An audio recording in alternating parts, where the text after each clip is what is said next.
Howdy, folks. Welcome to this week's Ag Report. So this week, we're going to talk a little bit about the recent cold snap, the freeze that we had come through, kind of a very Arctic cold front, lasted several days. I want to think we were around 38 or so hours continually, under freezing, something like that, which, I know for our northern folks that, y'all do that for about 38 weeks or so.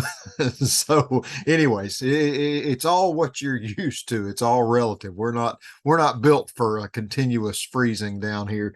Usually we dip down, freeze a little bit, and then we come right back up the next morning. So, with your houses, you were probably getting things ready, just in case your power went out or just in case you had some water freeze and things like that. So I thought I'd share with you a little bit on the agriculture side, what we're thinking, what we're trying to get ready for and do our best to prevent. No, you cannot pack all the animals up and bring them inside. They are built for the outside weather. They had been growing hair, some, down kind of hair to have their winter coats, you might say, on. But what you can do, feed, hay, extra, protein is very important when it gets cold. That feed, that protein that they are eating turns into body heat for them. And so to make extra body heat, they need some extra feed. So we made sure that we had a good stockpile of hay at the place where the cows are. We had gathered some in. It got, dry enough we could kind of tippy toe out there, get some hay from out in the fields, or we baled it, bring it in, kind of stockpile it. Now, for us, we're talking round bales of hay. So you don't just, pitch those like you used to the square bales back when you used to feed a lot of that. Now, horse folks, they're going to be using some of those square bales. But that means we've got to have at least a tractor or a truck or something that is prepared to go out and work in the cold. We got down to 10 degrees and stayed in the teens for quite a while. That's kind of hard on the equipment, especially, again, I joke, we're not really prepared here. We really don't have block heaters on our tractors to keep them warm and things like that. We don't have heated sheds to put our tractors in to keep them warm so that they will start up. So we do the best we can. We try and make sure that, we have a good battery. If we know that battery is, 3 years old or so, we sure thought about changing that before the cold came through, because it probably was going to give us some trouble during the cold. Next thing we do is we get some anti-gel. That is to put in the diesel fuel. Diesel fuel, when it gets continually down into the teens, can start to gel up. When it gels up, your tractor no starty. It doesn't work. But the important thing to remember, when you put that anti-gel in, you have to run the tractor for, say, 30 minutes or so to get it circulated through the fuel system, through the fuel filters and stuff. Just putting it in the tank and thinking you're done is an easy mistake there, but you're still not going to start that thing up unless you have circulated that through that fuel system. So we put that in and let the tractors run a little bit to get it all circulated through there. We tried, before the real cold got here, we put out fresh hay right then. Now, we also, and we've talked about this a little bit, we kind of pick and chose our hay. So we went and tried to get some of what we thought we considered to be better hay, better quality. Back when we were baling it, we kind of made mental notes. I made little notes on my phone of what it looked like, when I was baling it, the quality and stuff, to help me remember. So I brought home some better hay for them to eat, had a little more, protein to it, that kind of stuff. Also, when you put out hay, you've got, only so many cows that can get around each one of those bales, and they kind of seem to take turns.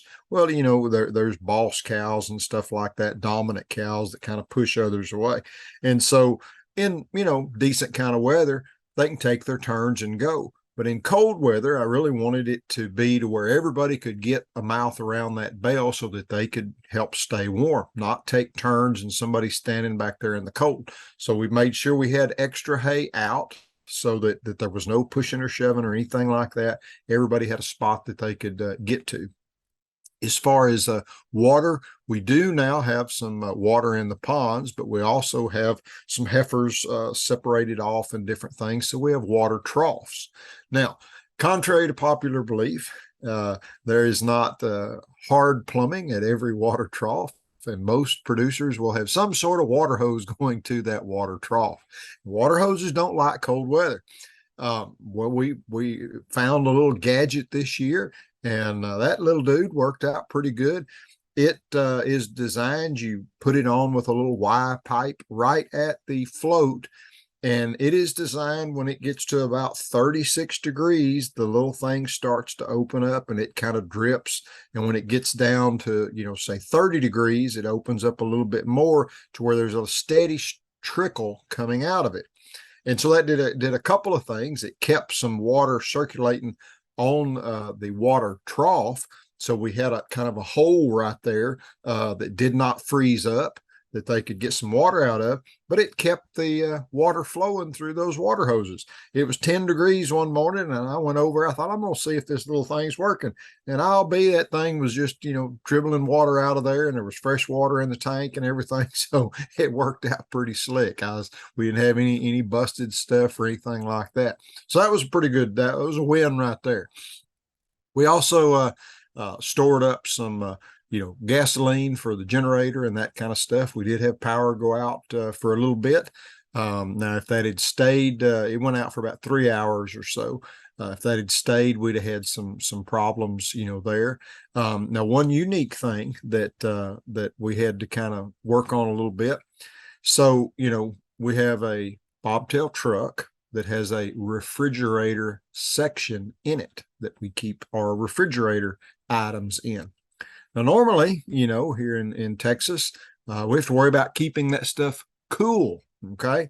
Well, we had to worry about not freezing our refrigerator section in the bobtail truck because it's made to try and keep it cold. It's not made to try and keep it warm. So being that we were going to be below freezing for a couple of days, it had the potential to overcool that section of the bobtail and freeze the products in there. So we had to kind of take those out, move those around into some other things. But not something that you think about every day, that your refrigerator outside is going to freeze up in there. But all in all, it was a non-event. We didn't have any death loss or anything like that. The animals seemed to go through it good. They ate lots of hay. We was able to keep it fed, keep it going. And, there'll probably be another one of these come through about the Fort Worth Stock Show time. There's always one about then, but hopefully we can go through. Hopefully it went well for you on your place. And, maybe this triggers some thoughts, some things that hindered you a little bit during this cold spell. Maybe this will help you on the next one, get a little prepared in there. So y'all take care now.